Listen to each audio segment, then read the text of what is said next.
Okay, and we are live. Hello, everybody.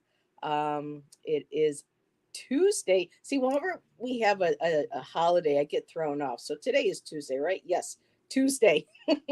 Tuesday evening, everybody. Hello and welcome. And thank you for joining Ramon and I, those who pop into chat and those who watch on playback. As you all know, this guy needs no introduction.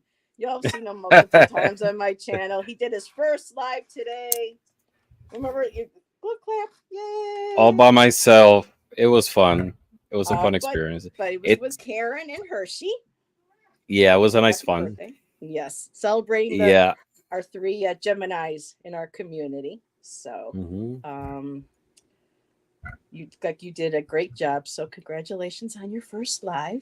Thank you. It's a totally different dynamic. It's Mm-hmm. very different being the host than being a guest. You have to A lot of be times I prefer being aware. the Yeah, guest. you Yes. have to be aware of the conversation and the Mm-hmm. timing, everything. So, but it's And fun. then I'm you have to looking keep forward an to eye much on the more. chat. Mm-hmm. hmm Yeah, because you don't want to neglect people. No, but they Yeah. understand too. After all, when you're talking and you're trying to, process thoughts and things that it may take a while to catch up. But I do my best to try not to leave anybody in my chats out. And first person that was here waiting for us. Hello, Ange. Good to see you, my dear. Tom is here. Early ritual. Hello, Tom. And we got joyful journey. Hello, Jennifer. Good to see you. Hello, Jackie Jacaranda is it's here with us Jackie. as well. Jackie. And so, one of my passions, well, people know this, is that I love everything paranormal. Been watching the shows for years, starting with, the Ghost Hunters, and then Ghost Hunters International was actually my favorite out of the both of them. And then, then came along the other shows like Ghost Adventures, The Dead Files. And so the Ghost Brothers. I don't know if any of y'all have ever seen the Ghost Brothers. Oh You've my seen them God, all. they are You've seen them all. hysterical. I love those guys. So I'm always, and yep, my girl in chat. Hey girl, hey Allison. Her and I love Hi, talking about Allison. paranormal and you know talking about, she loves to visit cemeteries and she honors her ancestors and her parents and family. And so yeah, just a lot of love and respect for the paranormal. A lot of healthy respect, because there are some that get involved with the paranormal and they don't do it properly. And you know um not all shows are all created equal, not all investigators are created equal. And this was something Ramon and I were talking about backstage, is that he wanted to look at a couple of debunking videos, which is a great idea, hmm because there are going to be people who are going to, or locations there, to kind of amp up, people coming in to investigate. They'll falsify, some evidence, some TV shows. We all know some of them that have done that. And so Ramona and I were talking and just kind of saying that some people go to these places and they think that just because they ask, spirit, well, you talk to me, show yourself. These were humans. They're not trick ponies. These are not for, they're really for your entertainment. This is, going in respectfully, addressing them, and having, like I said, a healthy amount of spiritual respect and integrity when going hmm into these locations. So, some more people popping in. Jezri, hello, my dear. I saw you earlier. Thanks for popping in. And so, the Black Monk House of I always have a hard time saying it, Pontefract, in West Yorkshire, England. Um, Pontefract. Pontefract, West Yorkshire, England. hmm 30 East Drive has been always on my radar. I first heard of it, I think this was about 6 or 7 years ago, when Nick Groff and Katrina Weidman were doing their paranormal lockdown. And I think they went there for Halloween. And they had the place for a weekend. And they talked a little bit about it. And then I just recently, Jack Osborne, who's very into the paranormal and has been investigating for several years now, both with a whole bunch of different other investigators, Katrina. Um, he talks now and does a podcast with Cindy Kaza, and they brought up the Black Monk house again, and I got really interested in that. And I was like, well, I want to get back into the paranormal. And then that's the same time when I met Ramon and found out that he was interested in the paranormal as well, and along with Ginger, because the last time I actually did a para oracle, I think, was with Ginger back last year when we did a haunted road that was outside of Buffalo near the area where I used to grow up. So, um, but yeah, so we thank everybody for being here. Hello, Moira. Hello, Sherry. Good to see everybody. And so yeah, the Black Monk House located in England. The family, well known for bringing it into the forefront, was the Pritchard family. Hmm. And before I go any further, Ramon, was there anything? Do you want to go back and forth and I share a little bit? You share a little bit. How do you want to do this? About the house, yeah, Yeah. I mean, I read on it, Hmm. and so we can do an introduction and talk about it, of what, to give people context before going Hmm. into exploring further, Yeah. you know. Okay. And Oh, okay. Go ahead. You're yeah. my guest, so I want to make sure my guest. Just one second. I just want to make sure that I'm synced. Okay. And hello, So Nancy. Nancy's here. Hello, Nancy. Yep. Hope you're feeling resting your eyes. Nancy had some cataract surgery today, so everybody just sent her a Oh, lot she of did. soft Oh. healing energy to Mm-hmm. her. For a nice smooth Yes. recovery. So this house, known as the Black Mont Pontefract, is a legendary Portuguese house that, with events that occurred in the late 60s and early 70s. And it was the house of Joan and Jean Pitchard. And this was located on 30 East Drive in England. In um, what was it? In And West Pontefract. Yorkshire. Yep. Yeah. Uh-huh. In England. So this family went through a lot, Hmm. but before we go on any further, we want to define what a poltergeist is. And it's a very extremely malevolent and destructive entity, and it's common in all different types of mythologies. Almost all cultures in the world have some type of manifestation or story of them, right? And they're very different from ghosts, and in this case they can latch onto a family or individual or even become a plague for the rest of their lives. Hmm. And so basically they're much more malicious than ghosts, and they actively seek to harm the living. They throw objects around, they create horrible sounds, they manifest gruesome imagery, they cause Hmm. physical harms to the victims. And some, even the most terrifying ones, have been reported to throw people to the ground, electrocute them, toss them down the stairs, or even much more malignant manifestations. They tend to stay invisible only, and they manifest briefly, if at all. That's for some reason. For that reason, a lot of people believe that they're not spirits, but destructive psychic energy. That And sometimes in the comes case, from people themselves as well. That some yeah. people So manifest that. Hmm. yeah. So they moved into this house in Pontefract, and they started to feel cold gusts of winds, puddles on the floor, Dusty. which the plumber couldn't explain. Hmm. And it stopped for 2 years, and then it began again. And the family was claiming that they can hear loud crashing sounds, see objects moving, dematerializing. The pictured daughter, I think her name was Diane, Diane. was Yep. She's often very thrown from her bed, dragged by the hair down the stairs.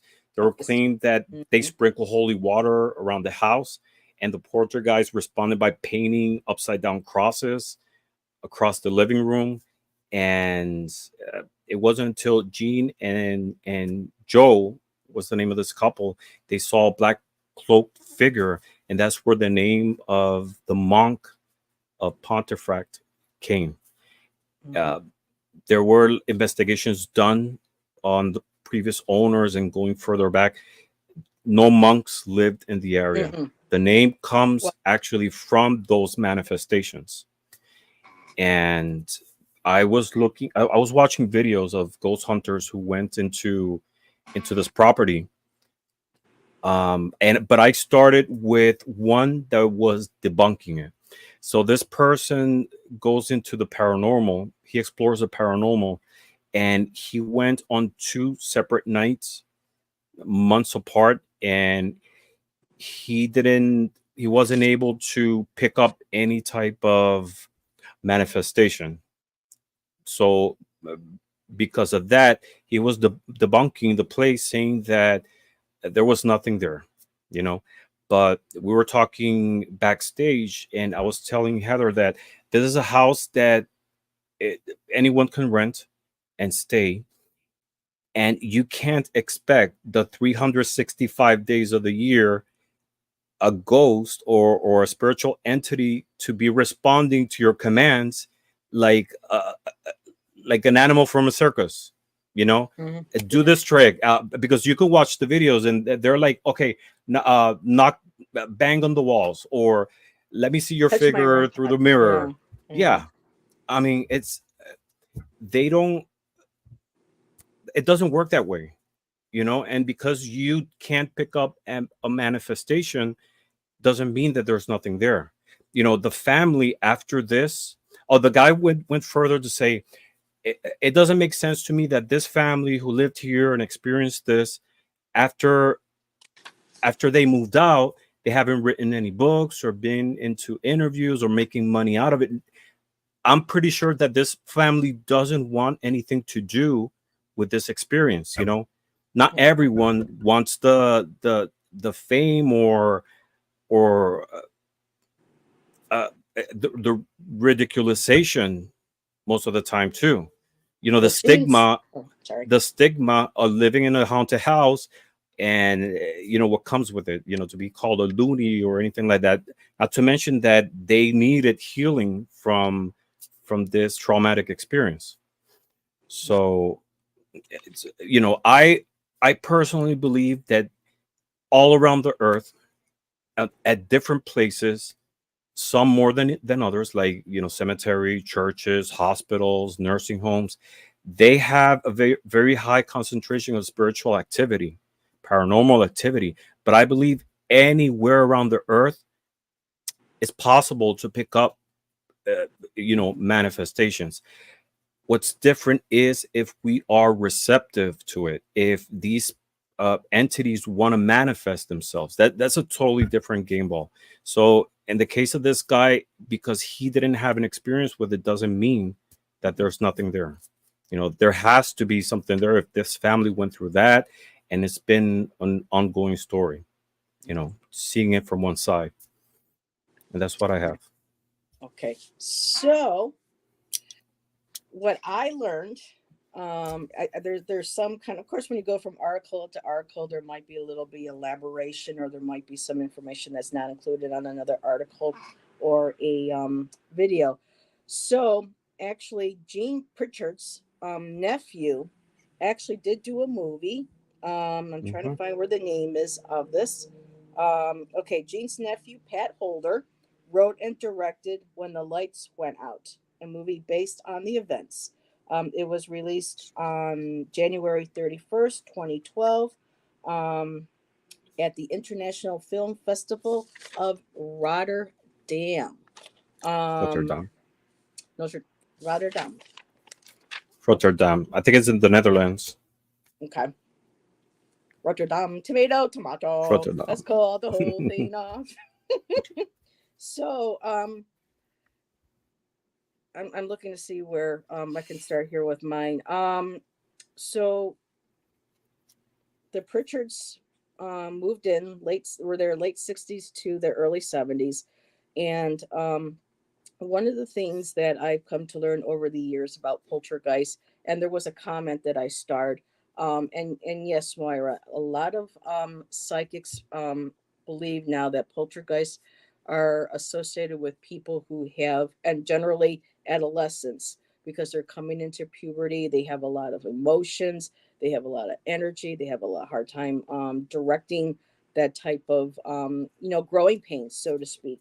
And so there are some, especially if they have any sort of type of ability, or anybody in the family that already has a ability, that it's going to really manifest. And like Amy Allen and Cindy Kaza have both discussed poltergeist activity as being a part of coming from an individual. And then when you already have that type of energy that's present in the land, especially this land that we're talking about is over 1,000 years old.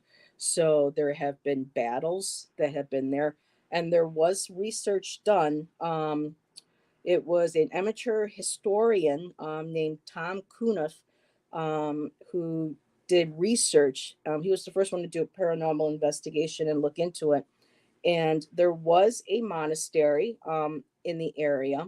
It was known as the Cluniac Monks of Pontefract, and that was a Catholic monastery. And there was a gallows right in the vicinity of the house. Um, and they actually there's no evidence of, because the rumor started that a monk had assaulted and murdered a young girl and was hung from the gallows. There has been nothing in history where anybody has been able to verify that. So they're saying that's a right out. It's kind of like an urban legend. It's not Mhm. real. However, when Henry VIII took over, because this monastery was there from 1099 to 1539. They were Benedictine monks.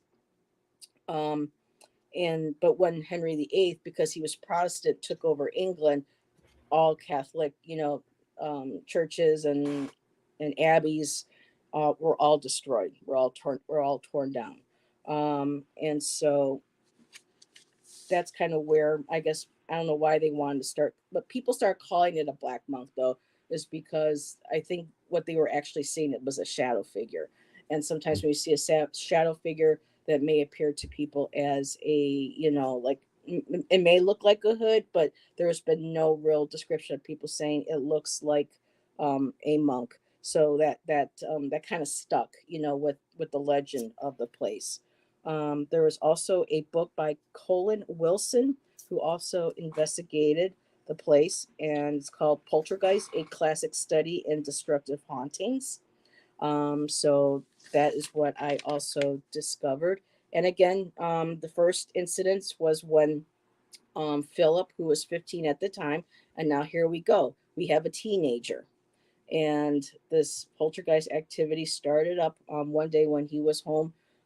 His grandmother was staying with them. His sister and mother and father were out on a trip, and they said a fine white mist started falling from a space just below the ceiling over their grandmother's head, and it was like a powdery mist.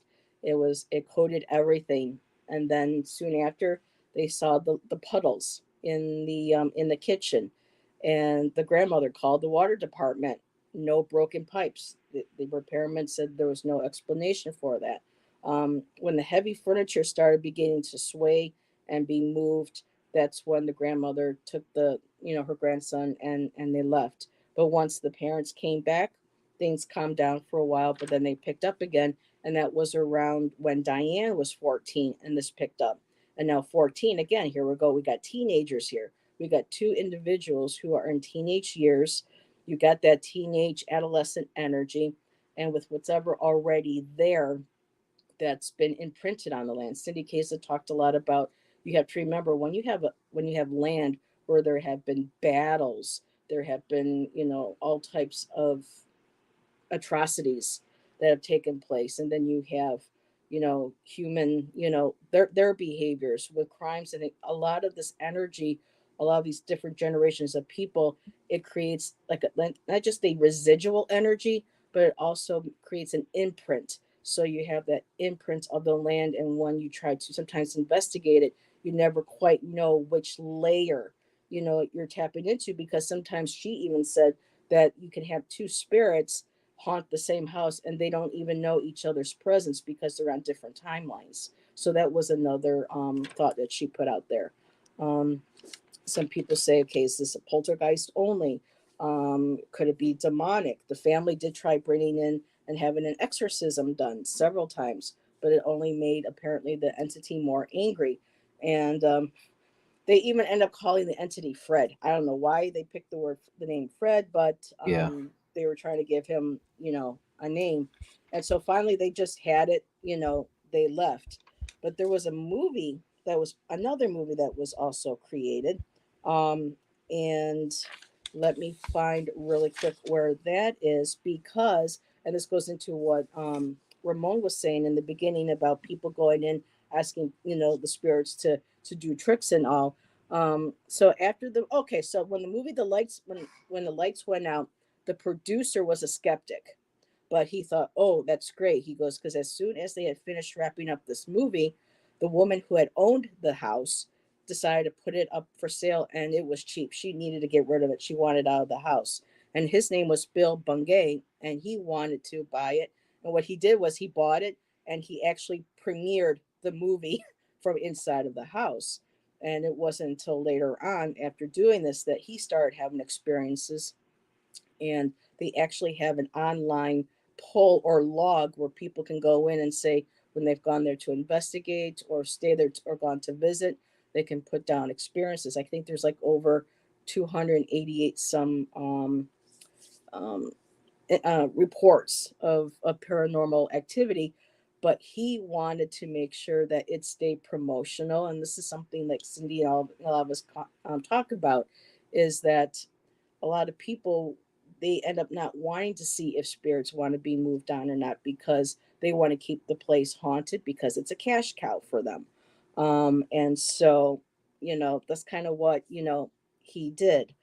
Um, there was a gallows, a public gallows. That was true across the street. But again, no evidence of there being, a monk assaulting and murdering a child. Um, and I think that's pretty much. Cindy Kaza called it psychic imprinting, when you have all those different timelines and all those energies and events that happen, and the deaths and the spirits that are attached to the land, to the house. She says, she would have to go there investigate. She goes, it could be demonic. She doesn't feel that it is, but there's also elementals that belong to the land, and so it could be multiple things. So I just want to make sure. And then with Diane, yes, Diane claimed that after a while things had quieted down, but then when Diane was around 14, she was woken from the night. She was yanked out of her bed, and she was also grabbed by the throat and pulled up the stairs of the house. And when they had gotten to her and it had finally let go, they said that you could actually see hand bruises around her neck from where Mhm. this thing had grabbed her. And so after that, they were like, no, we're done. We're out of here. So that's pretty much, what I have. Is there anything else that you wanted to add No, before that's I check pretty with? much no, that's pretty much the information that's out there. Okay. So hello, Robert. Good to see you. I saw you pop in when I was reading. Want to back up and say hello. Everybody, Robert has a wonderful channel as well. Did a very nice interview with Ramon a few weeks Hi, ago. Robert. And please check out that interview. Well done. And then Kristen Louise, yes, is here. Oh, that's right, Kristen. I don't know if I can get back up to you, but Kristen said my second job is being the assistant of an internationally respected parapsychologist. Very interesting stuff she has in her hands. So the parapsychologists, they study the psychology and the happenings and at these locations. And I agree with Tarot D. Sorry, if I'm going to rent a house, it has to have a bar and a pool, not a poltergeist. Yeah, anything but that for me, because I grew up in a house that was haunted, so I knew what it was like to be tormented. Um, let's see, did I miss Gypsy Girl is here? I saw someone saying hi to her. Hello, Gypsy Girl. Hi, Miss Thank you for Gypsy Girl. being here. Yep, there she is. Hello. Um, and let's see, Ange says, I read that the Black Monk House was actually built over an old well. Yes, thank you for bringing that up. That's in my notes. And that was said to be where many bodies were thrown down. Not sure if that's true. Not sure. But again, thank you, Ange, for bringing that up, because they were discussing that because of the well, we know that, first of all, you have water, which is a conductor of spiritual energy. You Hmm. have the energy that's already there in the land within itself, whether it be ley lines or that natural energy. Then you have all these, like, 1,000 years of all this different energy of people, elementals, beings that have been there, and events added to the mix. And it's quite possible too that somebody at some point might have opened a portal, or there's a naturally occurring portal, so you never really know who is coming in and out, of this place. So thank you, Ange, for adding that. Hello, Viviani. Good to see you, my dear. Yeah. You're welcome, Robert. Um, Damn, that poltergeist don't play. No, and I'm really thinking a lot of that had to stem from the teenagers, because of when you're that young, especially if they have abilities. I even pulled like a card before, and I saw something that possibly even maybe the mother might have had something in her history. But when you have children with that kind of energy, um, and they have no way of redirecting it, that teenage angst, that puberty energy, and if they naturally have abilities, or you're in a location like they were, where there was a well, there was all that history on the land, the elementals and whatever spirits that might have already been there, that's one hell of a mix, to start. And hello, here is Jay, and she has experience too in this field. So thank you for joining us, Jay and Ivana. I'm getting spooked just listening to this. Oh, Ivana, you're safe, girl. Everyone, this is Ivana. Make sure you check out her. Ivana. And yikes. So, and hello, Kathy. Good to see you too, my dear. So, right now we're at 8:27. This has to be a short but sweet show. Ramon is cementing his driveway, so we need to make sure he can get the cemented before the rain comes. And Yeah, we're having it's storms today and rain on and off. So we're sending it to you with love. thank I'm sure. you. I already layered a part. I have to do a retouch. So I'm just waiting for it to dry. Mm. Okay, a quick little sip. People that have visited this house report feeling sick to their stomachs and difficulty breathing. And I did actually catch a video I was sharing with Ramon backstage, where like the housekeeper or whatever was actually faking. I mean, it was so obvious what I mean, yeah. So there are people that, will try to fake stuff to keep people coming and To to, keep it going. to Yeah, keep it like I was going. saying, you can't expect 360 days, 365 days of the year, a ghost or a spirit, a spiritual Hmm. entity responding to your commands. Knock the Yeah. walls, go out on the mirror, do this. I want to hear your voice. No, I mean, Yeah. some people might not be receptive. Also, the spiritual entity is not there to play tricks. If they want to They're show humans. themselves, yeah, I You mean, got you got to remember the humanity. Yeah. yeah, of course. So, yeah, Hello, Marco. Um, Marco has joined us, so thank you for being here. Marcus. And people saying hello. So it's interesting. I was I was showing Ramon. I was trying to figure out what decks to bring, and I have this new one called the Hush Tarot. Hashtag Ginger and Allison made me do it. Purchase. Absolutely love the deck, and was shuffling, asking. I already knew it would be a good deck for doing this kind of reading. But the first card, right off the top after shuffling, was Death. So yeah, thinking about the house, and it says Death. So yes, so this is a good deck to use. That was very straightforward. I had also pulled some cards for my Kipper. I brought my Kipper, by Marchetti, the Findushiel Kipper, and I didn't share this yet with you, Ramon. So with the Kipper, I pulled Change. So here's the card, and with Kippers and Lenormand, you can like read it like a story too, just looking at the words. So we have Hmm. Change, and what's in the middle? We have a child, and what we were saying Mm, about the poltergeist, the energy, from the children, especially as you're getting become a teenager. So we have a child, and then what was after the child? The house, the house. and then I did get imprisonment. So I don't know if this card might have been coming through saying that this is one of the children, when they were teenagers, that started bringing in, or this is also added to, because again of that history, there was a gallows across the way. So this might have been something to do with imprisonment. But I also did get next a mature man, and underneath that was the mature woman. So I'm feeling this could very well be maybe Mr. and Mrs. Pritchard, or because even though that they're a bit older, this could be the grandmother as well, maybe having a connection with the poltergeist energy. But I thought it was really interesting to pull change, child, and house. So to me, it feels like it was focusing on the energy around the children that really ramped it up. And I also brought my lunatic Lenormand. And so I'm all set to go. And Ramon, would you like to share with everybody what you brought? Yeah, so I brought the Ghost Tarot from Los Scarabeo. It's a beautiful deck. Mm-hmm. Um, Apparently there's two versions of it. I have the color version, and I love it because it still takes on the Rider Waite, the RWS, Mm-hmm. but with a ghost theme. And as a clarifier, I'm light today. I'm just only two tools. I Ramon have light, yeah. I have a Lenormand deck. It's also a ghost Lenormand deck. All the colors on these are beautiful, and the back That's is pretty. has a ghost. So I'm combining these two. I'm using this more as a clarifier. I'm gonna stick with the tarot and see what happens. Alrighty, and I also brought, in case I needed an extra clarifier, I was drawn to the Haunted Tarot of the Haunted House by Sasha Graham, which I typically use for the investigative tarots. But if it's a haunted house, I think that might be a good deck to use.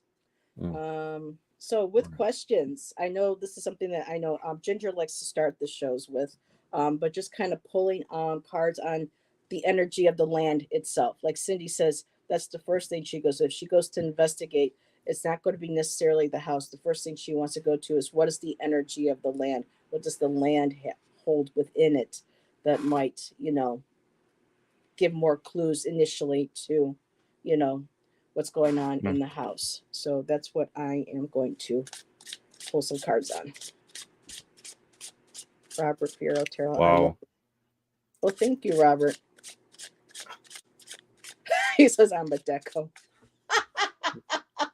Wow. So let me show you what I pulled. I pulled three cards, and the first one I pulled what is the Three of Swords.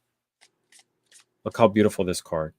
But we know that the three of Swords is a card that could represent unhappiness, pain. It's a card about heartache, sorrow. This is Saturn in Libra, but it starts when there's a heavy energy of a situation, a very painful situation that happened here. Second card I pulled is death. And this card, normally we read it as transformation. But in this case, combined with this one, there might be a heavy energy of a lot of people who possibly died in a very painful way. So, Mhm. this energy that we might be picking, we mentioned earlier that there's different layers that we could be exploring or might be manifesting right there.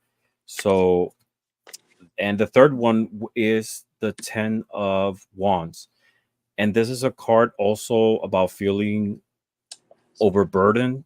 So there's a very heavy negative energy here in the land that might be manifesting. There might be a portal that is stepping through into this house. So that's what I picked. It's We really got a troll. interesting. Everyone take care of the troll if you can. They're back.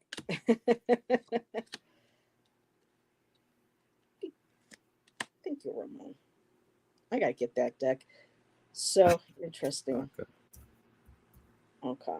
So I pulled first thing from the Hush Tarot. I got five of the five of is now the swords or wands in this deck. I got the five of wands and they're snakes. Ooh. So there was a lot of Mm, conflict that happened on this land. Again, the battles between the English, the French, the surf wars, all the things that happened even way before then with the early people. So there's just been a lot of strife, a lot of conflict um, on this land.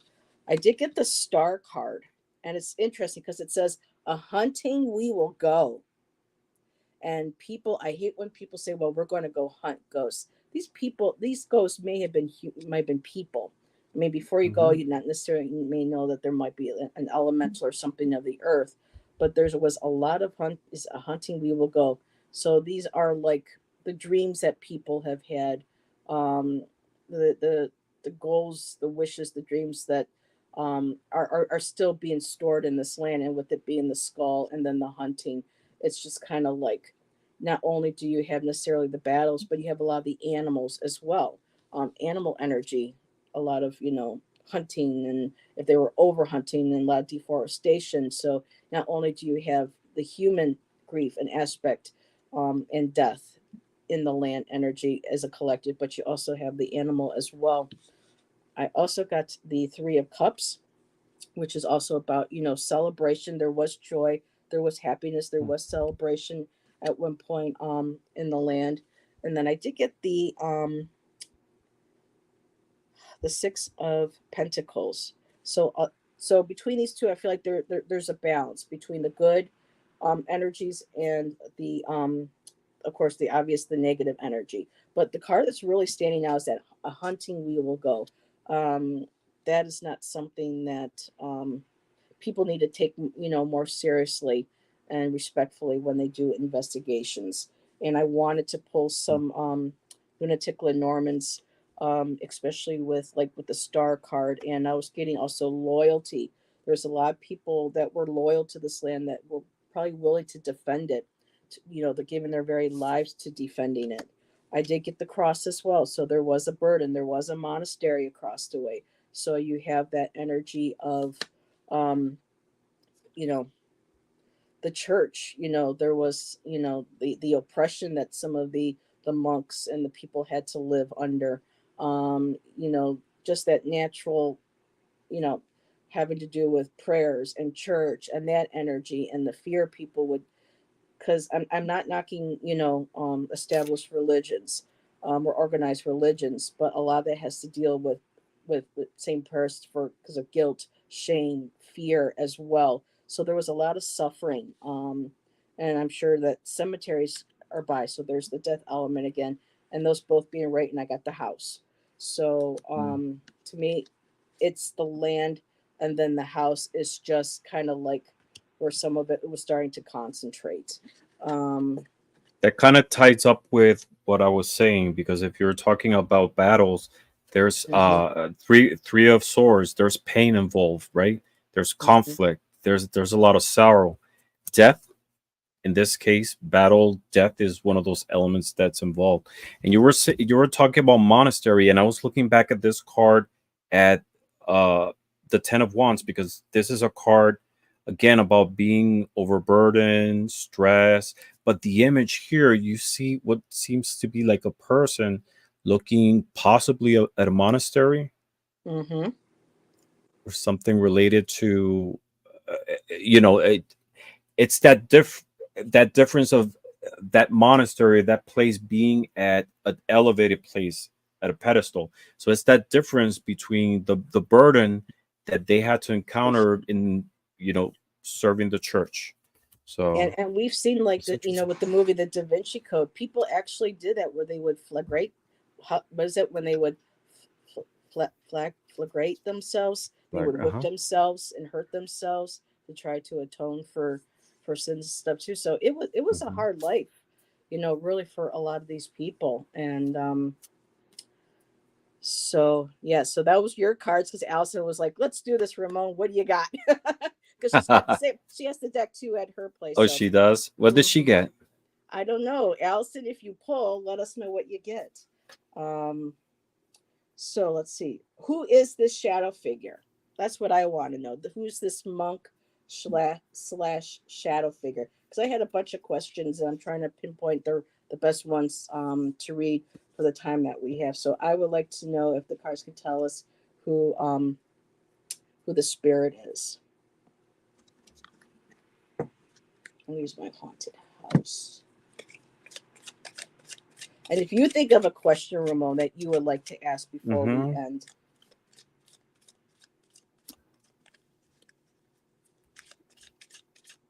Who is this shadow figure monk that they see?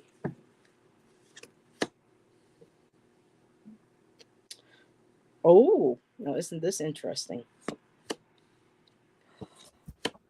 I got this. Okay, this is freaky. So before Ramon even showed up backstage, I had my cards out and I was thinking about the house. I wanted to pull a couple. I got 3 cards. I'm like, okay, interesting. Put them back in the deck. Y'all just saw me shuffle. The same cards came out in the exact same order.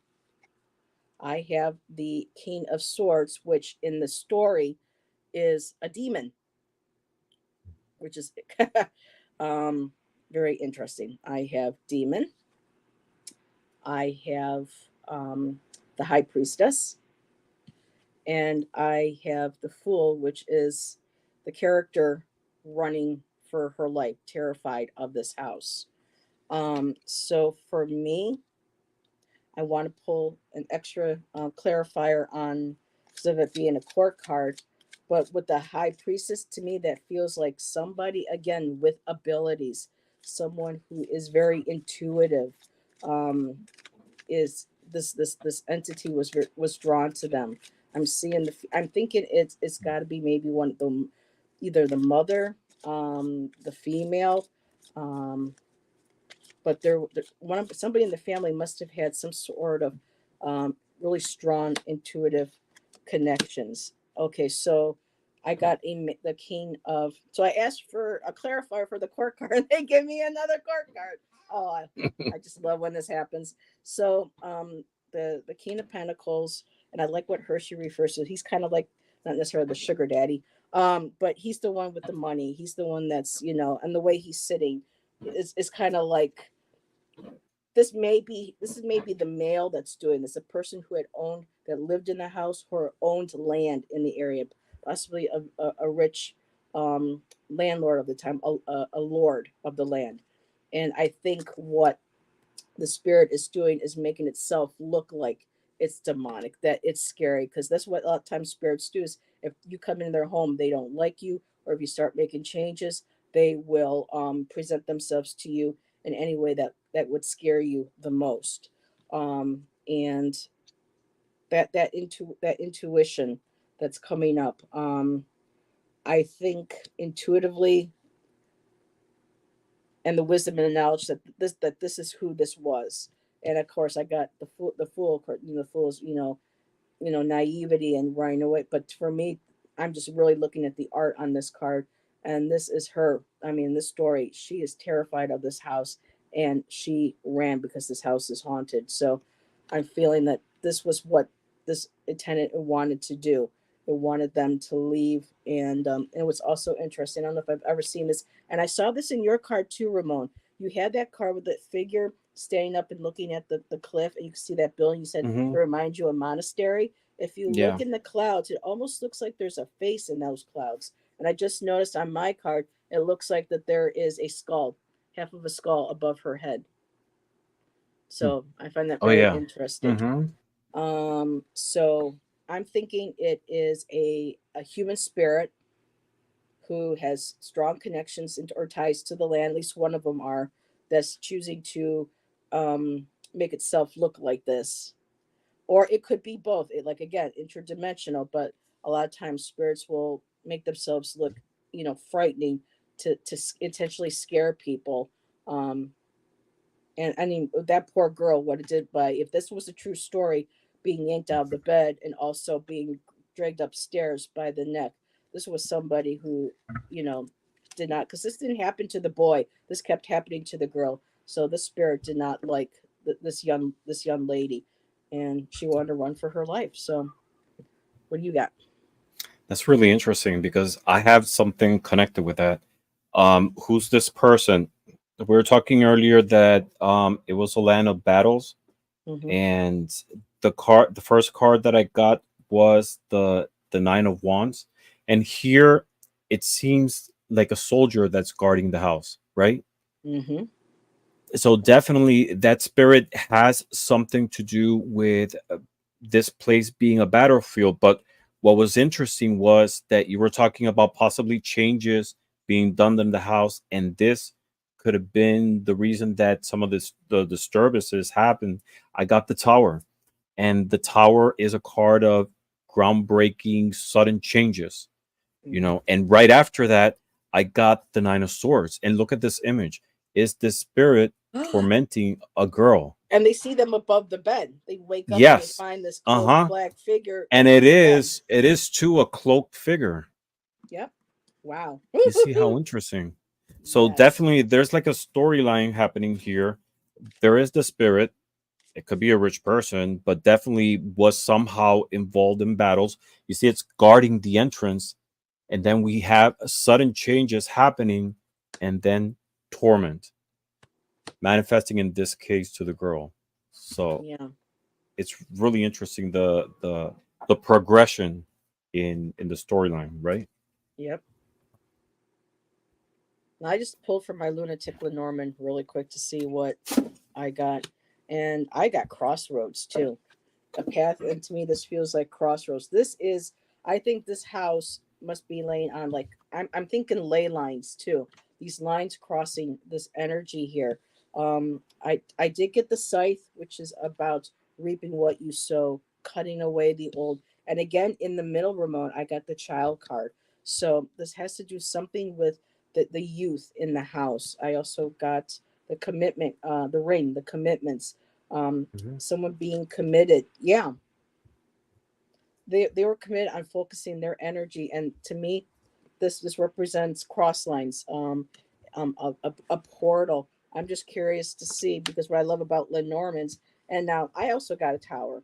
Now in the tower, the Lenormand is different. It's about isolation and or a institution or a place, Authority, some type of authority, authorities, high authority. but too that feeling of the tower that it's old. There's a gargoyle on top of it too, protecting it. So yes, I think there is. Yeah, there's definitely something protecting, and there's that, and that's the commitment that the spirit, or maybe multiple spirits, have made to protect this house, this land, and to remove anybody that's there. But then I keep getting that focus on the child, and on the bottom of the card deck I got the rebirth card. So Mhm. transformation, there's the death, the rebirth. So very interesting. I'm looking at the Yeah, time, 48. if you think about it too, the ring, and not necessarily just in Lenormand, but the ring is a symbol of attachment, attachment of a commitment. So this could be also representing the attachment that this entity possibly has to Mhm. this property, this energy, this There's the area that they feel belongs to them. And they don't like children, apparently. Mm. Um, so let me look, because some of these questions we've already kind of answered with our cards. Um, let's just see. They did try to do an exorcism. I'm wondering why that didn't Mhm. work. Um, but there was also a question from somebody in chat that I want to see. Why is the shadow figure lingering and not moving on? Well, Gypsy Girl, I think that's because they feel like if this is the main energy that's doing this, it's because they feel a duty, or they feel because they own the land as well, that this is, and like Robert had pointed out, kings, responsibilities. They're responsible of the land. They're in control of the land. So this could very well be why. And another thing Cindy pointed out, and I just have such mad respect for this lady, is that she says, people, if there are people that tell you, means that, well, I moved on a spirit, it's not really, no, you can offer help to move a spirit on, but the spirit has to want to move themselves on as well. And for some reason, again, like because they have duty, they're attached to the land, they don't want to leave it, they want to stay there to protect it, or they feel it's their own. They will not leave unless they are willing, to do it. um Yeah, I feel, and that's an Hi, interesting Beth. question. I feel that it's very difficult to this entity to move on. I want to like to pull Lenormand cards just to use it. And the first card I pulled was the Mountain, and the Mountain represents difficulty, challenges. The second one is the Rider, and the third one is the Cross. So definitely this The parent. entity is having difficulties to be able to move on. That doesn't mean that there's an obstacle necessarily, but it finds this place or this area theirs, and they just can't find the way to be able to go forward. They want to Yeah. stay there, you know, Hmm. even in the face of this situation that they sprinkle holy water. And Exorcisms. interesting, yeah, they sprinkle holy water, and actually the spirit ended up making a cross but upside down Yeah. with the water. That's one of the stories. And if you So remember when I was asking who the shadow figure was, remember I got the cross too from the Lenormand. So we both got the cross of mhm, why this individual or what this individual is and why they're still there. yeah. So that is awesome. Go ahead. I'm sorry. I didn't mean to cut you off. I just No, was no, like, you didn't. oh, No, I okay. Go said ahead. yeah, Sorry. yeah. Oh, okay. Mhm. So I want to see if there is a portal there because when you have that much history and everything with the land and with that well that they believe is underneath the house in the area, is that creating a portal there at that location? Hmm. And you know, Gypsy, that it might be right. He may want to leave, but he's torn because of duty. It could very well be.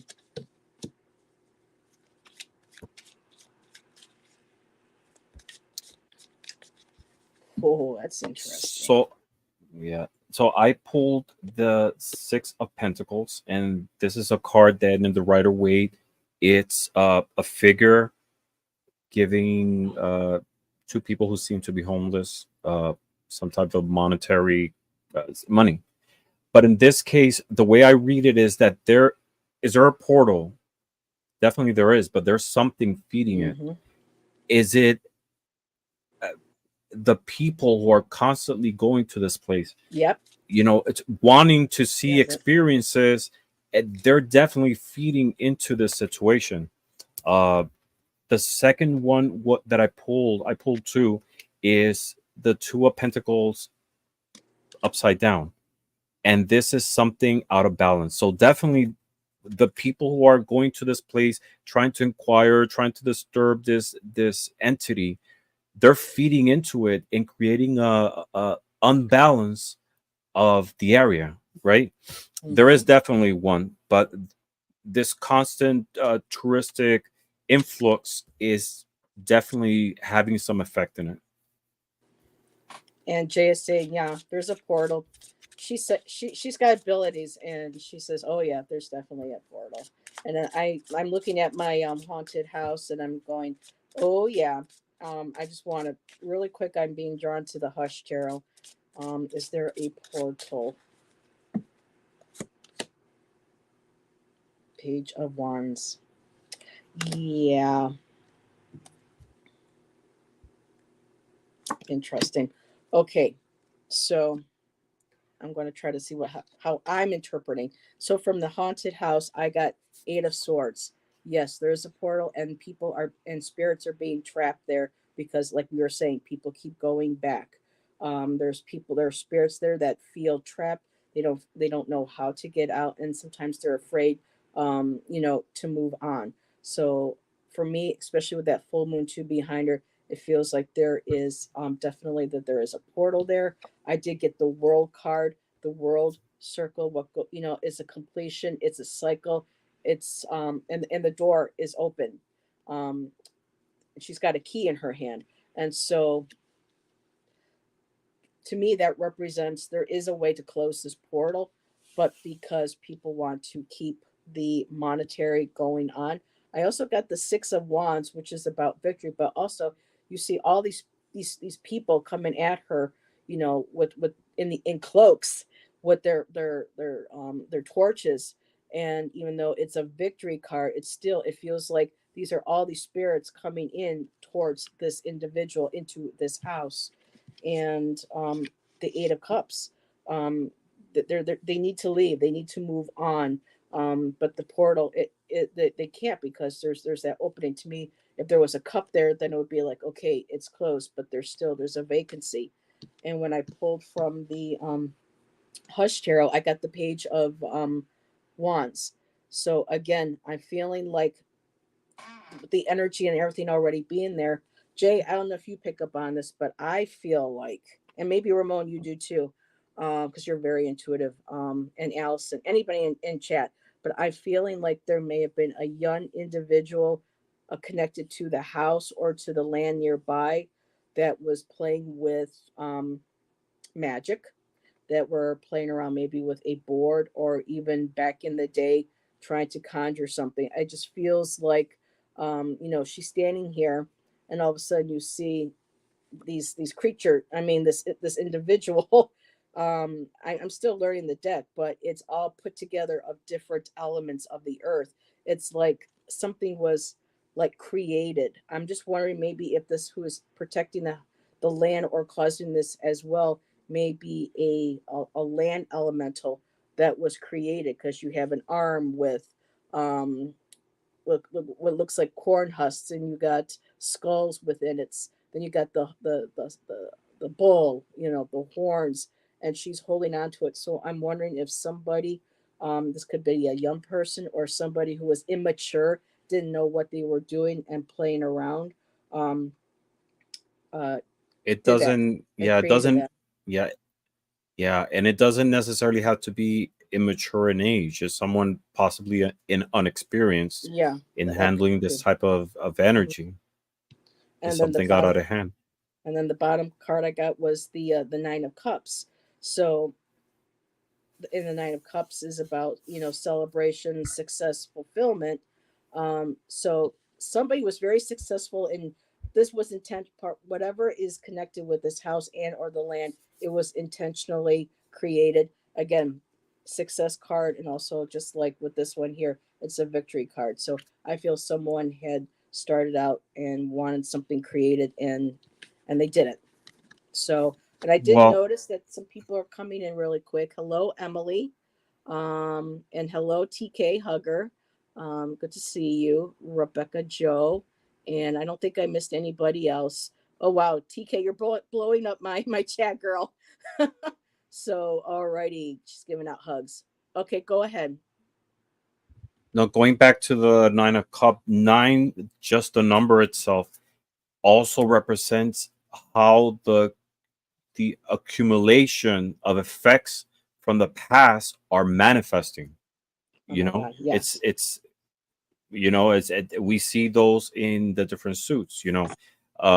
The Nine of Cup is almost that completion, but it's also a manifestation of things that happened in the past. Like the lady with the Nine of Pentacles. Mm-hmm, She's accumulated wealth. The guy sitting with the Nine Cups behind. So it's like mm-hmm. all these different actions and effects that have been accumulating. So it's interesting that it popped up in in the reading. you know so it's Definitely. I possibly the love that. accumulation of The accumulation. I would not have thought of that. Thank you.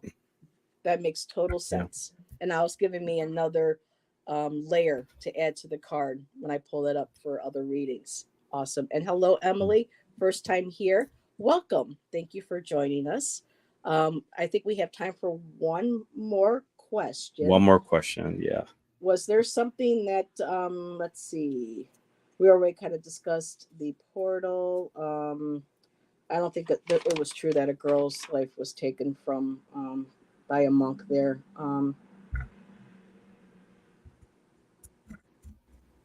Let's see. Did the poltergeist? No, I just want to ask specifically: did the poltergeist activity stem from one of the children, either the Diane, Philip, or the both of them? I would like to see if that there that plays into it. Um, there, unless you feel like we already answered that, but I don't think we directly asked that question, and I would love to if that was all right with you. Yeah, yeah. So let's see. Okay.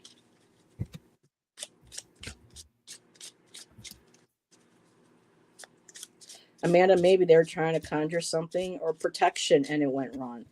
Sometimes people, yeah.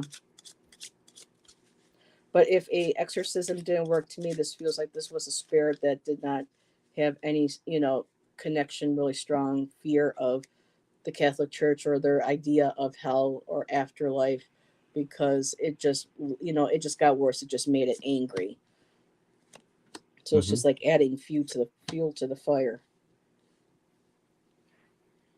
Yeah. So I have pulled 3 cards, and the first Hmm. card that I got was Justice Reversed. And this is a card that upright represents balance, but it's something that went out of balance. So there's a possibility that someone or this girl was tapping into a force that unbalanced everything, and this is where the manifestation happened. Interestingly, I got also the 2 of Cups reversed. Same thing. This is a 2 represents balance, stability, but in this case something went out of hand, right? Mm-hmm. And the third card is the 7 of Pentacles. So this is a card about assessing the results. So this is what it tells me, is that there is a situation that tipped over the energy of the house, and this spirit starting to manifest and torment these people. So I do believe, yes, it's possible Mm-hmm. that this girl was tapping into something she didn't understand, and it ended up hurting her and the family. Yeah, That's what because I have. it happened to the brother first, and he was 15 at the time, and then 2 years later, it's kind of like 2 years. So maybe within that 2 years time, like I think Manda might have been suggesting maybe they were trying to do a protection, or they might try having someone come in, and it just made it worse, and then it focused its energy on the girl because she was at that age now where her energy was up, and it was um I mean, I remember as a kid having that So kind of, you know. no, and it's interesting too. It's because Oh. I pulled, yeah, I pulled the 2 of Cups, and you were talking about the sister and the brother, and Hmm. actually, it's that could represent the 2 of them, but upside down. So, That disharmony, that disbalance, that ended up so affecting both. yeah. So what I pulled is interesting from the lunatic Lenormand. I went ahead and I got the book, and the book is all about wisdom, knowledge, and the book is like open Knowledge. up. And then I got the house. It's like a house church, and it's got the clouds over it. So yeah. And then I got the ship, which is moving on to clear water, and moving. So I think there was something with one of the kids. Again, focusing on the house, but also in this deck, this could also be seen as the church. There was a monastery, so the monastery, and then the clouds over it, and the clouds, of course, is about difficult times, stormy, and and then having to move on to clearer waters. But I did pick from my um, haunted house tarot, and the first card I did get was the Five of Swords. There was some sort of betrayal.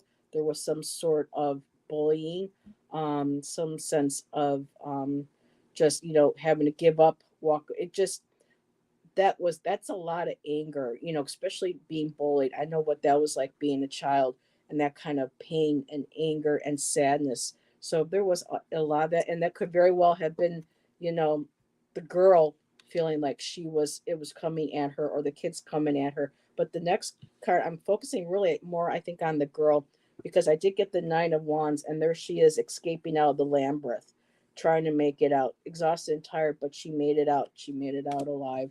And then the last card I had was the Judgment card. And you have all of these zombies, but it's like spirits too, coming around, and her holding on. um I feel like with that it could be mother daughter. I really feel like there might be something from the mom's past with abilities coming into with the daughter, and then as she's coming into age like the son, it was just adding fuel to the energy that was already there.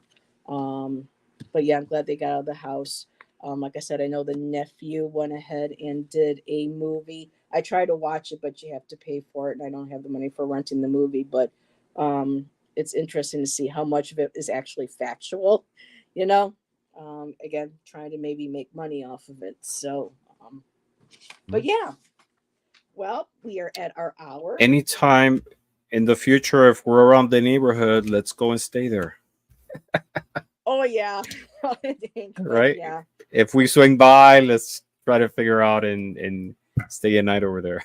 See what Oh my happens. goodness. I don't know about a night, but No, but you know, it's apparently it's prohibited to be able to use divination tools there, and they find all the time Ouija boards that people use to try to invocate the spirit or the entities.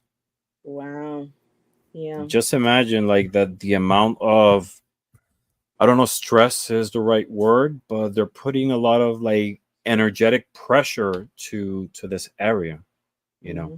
Not It's only very that, I oppressive. feel Mhm.